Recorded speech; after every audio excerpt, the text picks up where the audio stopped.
In this video, we'll focus on applying Klister.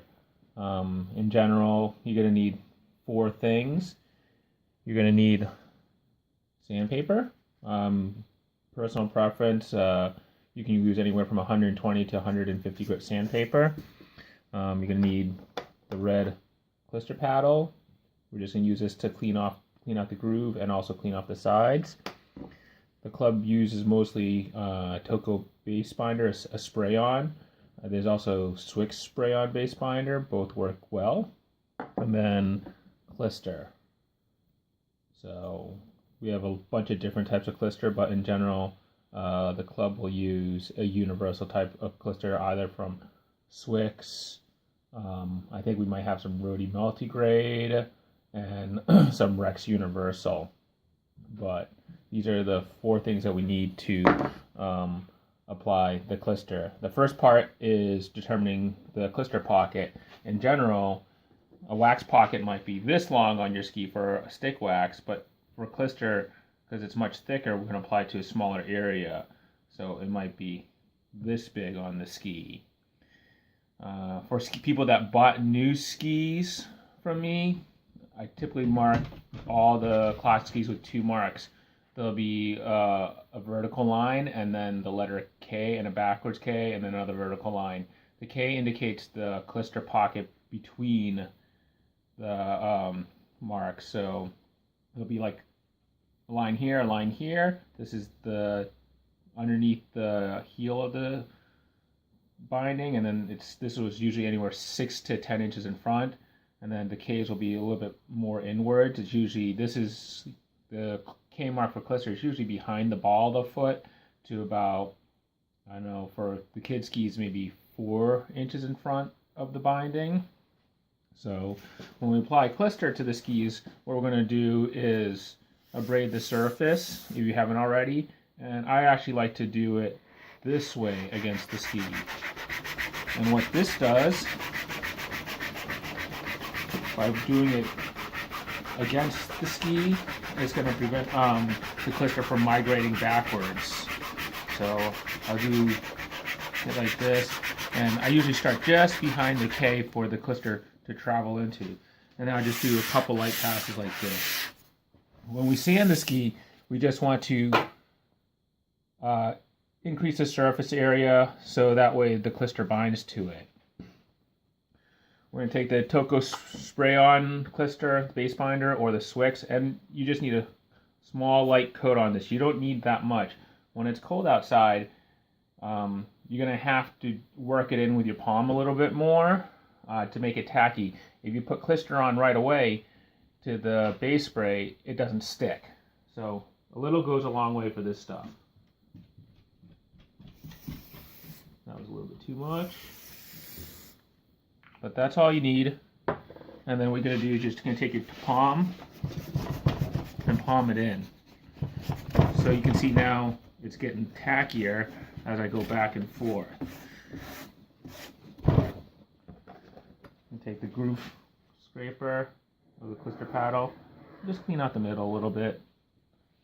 But I don't know if you can see lines getting pulled up, but it's nice and tacky now.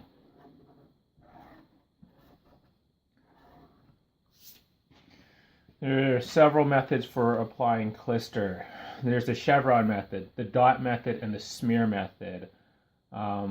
For people starting, I recommend the chevron method because it covers the most amount of the ski and requires the least amount of work to put it in because of the way you're coming down the ski like this. The dot method just goes dot, dot, dot, dot, dot, dot, and the smear method is one continuous line.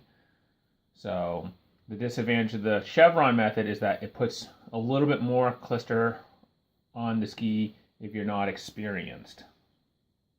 So what we're going to do is make chevrons going down the ski.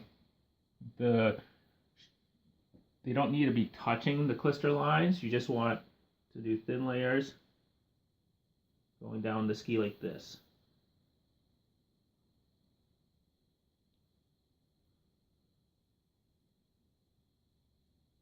Oh, I forgot to mention that you need a heat gun as well.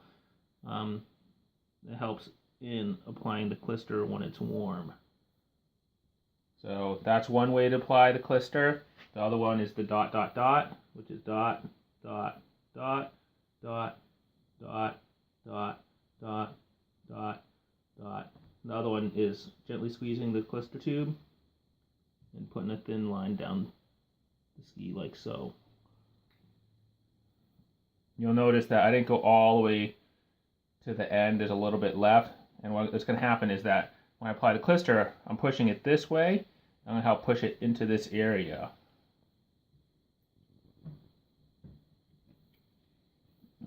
Then you're going to take the heat gun.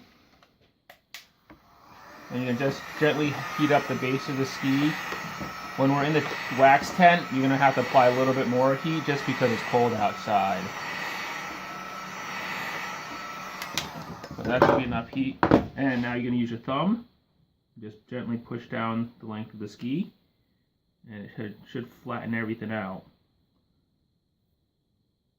And see how I'm pushing past the base where we stopped. Alright. I'm going to apply a little bit more heat to this side.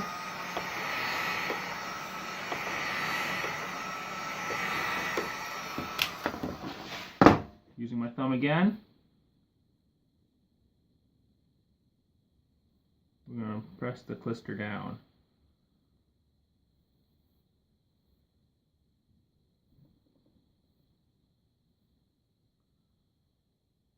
Because with the dot method and the smear method, it doesn't get to the edges. You're going to have to push it to the edge a little bit. I typically don't really worry about pushing it to the edge, because what happens when you ski and the kids snowplow or go around the corner, it'll naturally push the Klister to the side. But I just want to make it nice and even and just use my thumb to spread it along the base like this. Then what I'll do, take this, just clean out the groove here, and then clean the edge if I get any over the sides. So you can see my hands are not dirty at all. When you're klistering a lot of skis, your hands will probably get much stickier than mine, but if you klister your own kid skis, it doesn't really get that messy. A trick for cleaning your hands off is using a hand lotion and then rubbing it into your hands. So right now, I don't know if we can focus, you can see that. Grab some hand lotion here, if I can find it. So hand lotion, and then rub it in, and then you can put it in your gloves. Your hands won't be sticky anymore.